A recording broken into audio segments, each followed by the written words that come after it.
2,495 pounds, a little 154 BH J-Flight SLX here at Haylett RV of Coldwater, Michigan. This is a great little, like, buddy hunting camper alternative to a small pop-up. Maybe some people just have real simple wants and needs where they're like, listen, I don't want anything big. When we go camping to go outside, not stay inside the camper. The other thing is, at that kind of weight and this kind of length, this is really about as big as you want to go on something like a common minivan or Ford Edge or any similar vehicle with like a 3,000 pound tow capacity. You just really don't want to go much larger than this, because by the time you load it, you'll be right at your maximum load, but still within safe specs. Now, something that's kind of cool on this little guy is that you kind of have a choice on how you want to use it, and really you can adjust that choice, you know, in real time as you go. You could just leave it folded down, the dinette that is, leave it folded down and just run it as a bed. A lot of people actually do that. They'll use this thing just as a little sleeping box, and they'll do all their seating and eating outside. You notice that you've got like virtual blackout night shades all around that thing, including that front window that we'll see open in just a minute. So if you really need full-on privacy in here, you have it. And they really didn't waste an ounce of space. They gave you every ounce of storage space they possibly could, including a full, cabinet space overhead right there. As you can see here, they gave you a nice, big, deep overhead cabinet. And what's cool is this is still a very quality built camper. It's just a small and simply built camper. And what I mean by that, our cabinetry is all still pocket screwed. It's not stapled particle board, just to save a buck or two. The cost delta, or difference, variance between those styles of cabinetry is really not that great. And they could have saved a little money, especially considering the tens of thousands of these that Jayco builds every year, They could have probably saved a lot of money in total by going to that style of construction, but they didn't. And that's part of the reason this little camper still has twice the warranty. Now, you notice how that table down here is offset. And you can see why. The legs are totally free floating. So if you want to scoot that table around, if you're like me and you're a little too big around the midsection, I can kind of cheat the table over toward my wife and child and give myself some extra room. The other thing is, you want to take that outside and use it like a picnic table. You can use the front like a lounge. But what's cool is when you are set up in like visiting, dining mode, shoot the breeze mode, playing cards mode, whatever, you've got great cross breeze and visibility up here. And that is a very comfortable 4-adult seater. I mean, if you had to, you could probably sit 4 adults and maybe a small child between you. Not too bad for keeping them wrangled up. Now, you might also notice how we've got no carpet other than the carpet square where my foot was, cleaning my boots off when I walked in the door. And no vents in the flooring. That's a common thing here. Another of those little quality things to note is the fact that we have pressed membrane countertops here on this big kitchen counter, so that in an area of higher water exposure, you're not taking the risk of anything being water damaged. Now up here, it is a side mount air. It's not quite as large as a 13,000 BTU roof air, but in this small of a space, it is more than adequate. If you put one of those giant air conditioners on a little camper like this, it may actually sit there and cycle on and off maybe a little too frequently, to the point that it might not be good for the air conditioner, whereas this is going to be appropriate for the size of the RV. The other thing is, instead of a 5,000 BTU side mount, it's an 8. So even my customers down in Sun Country, Arizona, Georgia, Texas, Florida, whatever, you're going to be good to go here. This thing will keep up for you. One of the other things here, we already saw the night shades. Pardon me, I don't have to reiterate myself there. Let's get dove into the kitchen here, starting with the fact that we've got this extra skylighting vent above us. So now the stovetop hood does exhaust heat outside. We'll talk about that. We'll see the vent as we go outdoors. But they give you both a stovetop vent hood as well as this extra skylight above, and that's really there for if you are boondocking, you want that extra airflow, or frankly, if it's just a nice day and you want to get some of that fresh air breezing through the RV. Now, for a little camper, they did a pretty good job giving you a fair amount of storage space. I love the fact that we have like a full dedicated linen cabinet right here, or pantry, as it were. I guess it could kind of be a little bit of anything, and I suspect you'll use it as a little bit of anything because of its centralized location right between the bathroom, the bunks, and the kitchen area. Also very impressed with the fact that they still had the presence of mind to include a space if you wanted to put in a wastebasket, you could. On the left is the propane furnace. It does not need to be ducted in something this small. It is more than powerful enough to keep this thing comfortable. On the right is our gas and electric refrigerator, and it does have a freezer pocket in it, you know, so if you've got some little popsicles or something you want to keep cooled off, you got the space to do it. Decent amount of prep space in here, and extra little cabinet area above the microwave. Now this right here is our TV antenna. What's nice is you really don't have to crank it up and down. It does technically have a travel lock sort of mode so that the wing can't catch extra air, but it never really adds any exterior height. Now that, in conjunction with the fact that we have that side mount air conditioner, means that this thing actually has a surprisingly low overhead clearance height. So there are a lot of people looking to park something maybe in a garage. Maybe you live in an association where they won't let you leave a camper on the street. This is one of those campers that can kind of work around all of that.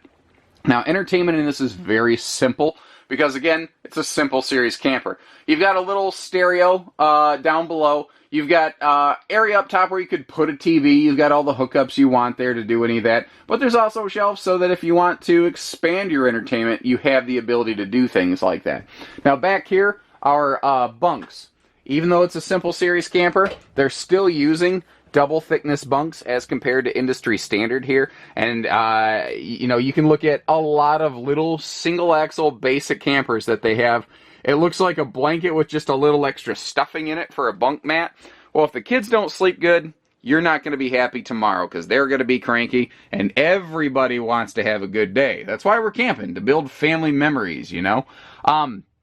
Back here, a little detail note, the bathroom door actually locks. That's one of those Jayco things that they do pretty much across the board. They're very good about, and it's actually surprising how many brands don't do things like that. The bathroom has good legroom, actually. Even a bigger person like me at 6 foot plus, I can very comfortably still get in here and use the facilities. Apologies for the wonky camera work. I'm trying to do things, you know, cross-handed and whatnot. And notice foot flush stool for the kiddos.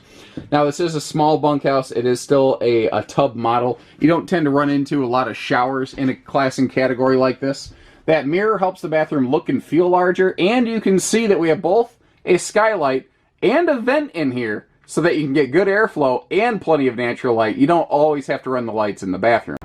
Now, right up front on that dinette or bedside window, depending on your arrangement, you can see that beautiful blue 2 staring at us.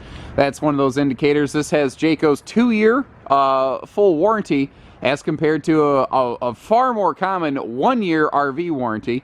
Sometimes they'll throw a 3-year structural rider on there, but RV warranties come in 1 or 2 year varieties typically.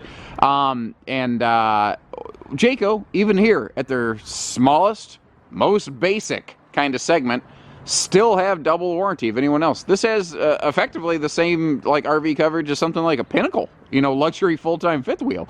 This one doesn't carry a full-time rider on the warranty, but it does have the same length and duration. A lot of little reasons why. You're going to see a lot of, like, we've already seen a couple of them on the inside, like the bigger air conditioner standard. Outside, you'll start to see things like all LED tail and marker lighting. You can see how we still have a full diamond plate. We still have a fully walkable roof, which is something a surprising number of these single axle narrow body mini campers lack.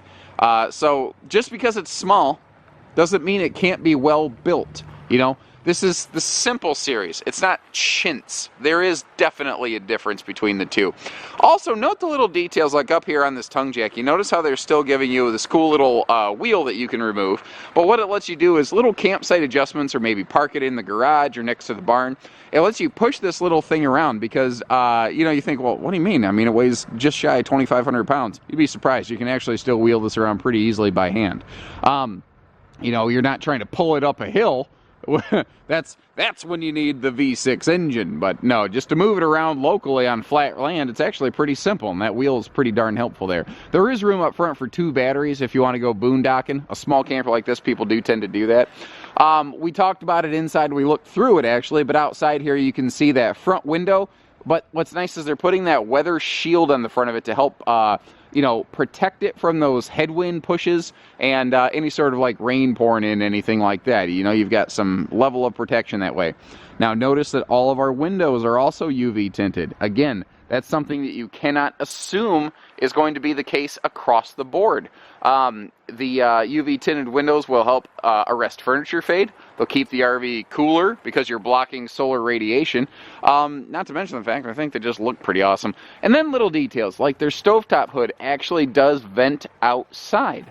Again, that's not something you can just assume is going to be the case across the board. Now, the Big Brother J-Flights will have plywood roof and floor decking. That is really like the only construction variance here between a single axle SLX and the 8-foot wide models, is that you do go to a 7-foot wide OSB roof and floor decking. The thicknesses are the same. It is still fully walkable up top, but narrow body plywood is actually extremely hard to come by, and the cost factor for that would be very cost prohibitive. Now back here, something I want to point out. If you look in your taillights on either side of that spare tire, which, how about the fact that they're actually including a spare tire for us? Thank you, Jayco RV. The taillights have these white insets in them, and then if we look up top, you notice how you just have a whole slew of upper clearance lights. Well, this has a feature called J Smart Lighting. It stands for signals, markers, and reverse travel. What that means in English, ladies and gentlemen, is let's say we flip on that right turn blinker.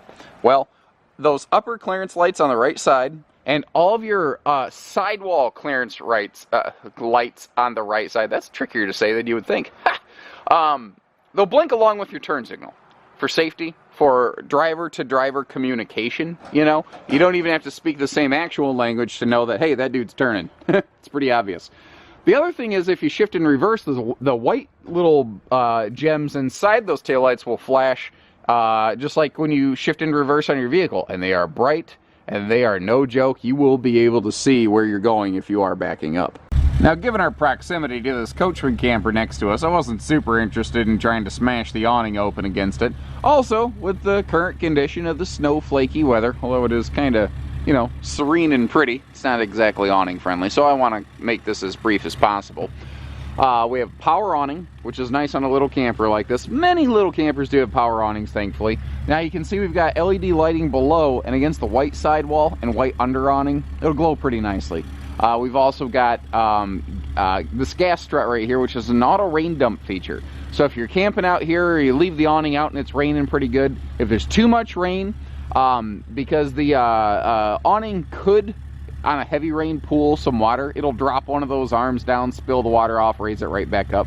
Or you have the ability, you can adjust these little silver click buttons right here to manually tilt the awning. Just make sure you get it pretty much level before you roll it back in. This is not one of those self-adjusting awnings. Being a little more of a price-sensitive product, you don't always have all those, you know, creature comfort features like that. And pardon my frosty breath rolling through the camera. It just can't really be avoided. Now, outside speakers. They're actually located at the bottom of the awning so that you're not blowing the neighbor away. So whether you're sitting like in a chair at a picnic table, or if the awning's closed, the speakers will be down there at the bottom of that bar. You're never going to be blowing away the neighbor. As we roll over here, I want to take a moment to point out, even here at their most basic product segment, Jayco still equips their campers with Goodyear Endurance radials rated for 87 mile an hour at only 80 psi. Most dealers don't talk about PSI. Long story short, anything more than that, and you have to go to like some kind of specialty industrial tire shop to get your tire pressure checked. Whereas at 80 PSI, like if you even have a home, you know, air tank or something, you could take care of that. Or you can stop at a gas station. You also have above that, above these radials here, a galvanized steel wheel well. Now, I hope that really never comes into play for you, kind of like I hope you never really need health insurance, but God forbid you do have a flat tire and it goes really badly. That shield right there will help give this thing a little more time for you to get pulled off the road and, you know, get down from a highway speed. So again, the awning does open further. It's not a micro awning or anything. But I just wanted to give you guys an idea of what it looked like. It's really the best that I can come up with right now, given the weather and given our, you know, parking situation. So there you have it, guys. You know, she's small, but she's strong. She's smart. It's a smart little camper. And again, if you've got something like a 3,000 pound towing minivan or Ford Edge, this is really the maximum you want to go here. Mr. Corey's popping out. He's doing some quality control checking for us. Howdy, Mr. Corey. Morning, y'all. You're suddenly from the south, huh? Biscuits and gravy? Biscuits and gravy sounds good. I love my biscuits and gravy. Yeah, let's go get some biscuits and gravy. Call in an order. Anyway, sorry, I got to rambling. Anyway, guys, take care. Stay safe. Have fun. Happy camping, everyone. Stay warm. And remember, we don't do hidden dealer fees at Haylett RV. So whether it's hitching, pieces, parts, trades, finance, truck and trailer package deals, RV delivery, and everything between, we do it all.